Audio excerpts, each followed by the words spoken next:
Les élèves de lycée Bac Aviation et Ntiwini Ghana de Port-Gentil sont les premiers à être sensibilisés sur les cancers du sein et du col de l'utérus en ce mois d'octobre dédié à la lutte contre ces tueurs silencieux.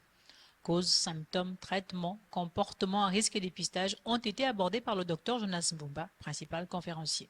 Il était question ici de donner à nos enfants d'ici et également aux corps enseignants les éléments qui leur permettraient de mieux cerner la question de l'octobre rose, pourquoi octobre rose, comment faire octobre rose et surtout nous amener ensemble à divulguer ce message à travers les familles.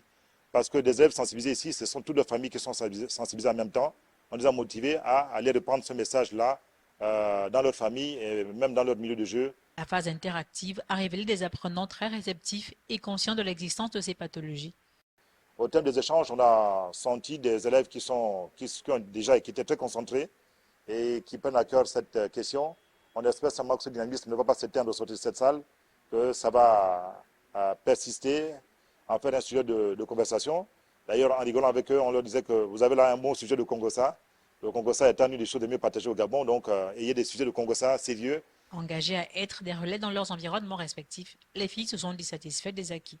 Par rapport à la campagne, j'ai retenu que le cancer du col de l'utérus se transmet par un virus qu'on appelle HPV, qui se transmet sexuellement, et que pour combattre aussi le cancer du sein, on peut faire des exercices de marche de 30 à 45 minutes dans un rythme bien avancé. J'ai retenu les modes de prévention contre le cancer du col de l'utérus et les plusieurs méthodes qu'il faut pour savoir si oui ou non nous avons une tumeur au sein. Initié dans le cadre de la campagne d'Octobre Rose par le Centre hospitalier régional de Port-Gentil, en partenariat avec la direction de l'Académie de l'Ogooué-Maritime, le présent séminaire d'information et de sensibilisation est le premier d'une série qui se tiendra dans les établissements secondaires de la ville afin de renforcer la prévention et d'encourager le dépistage précoce chez les filles sexuellement actives.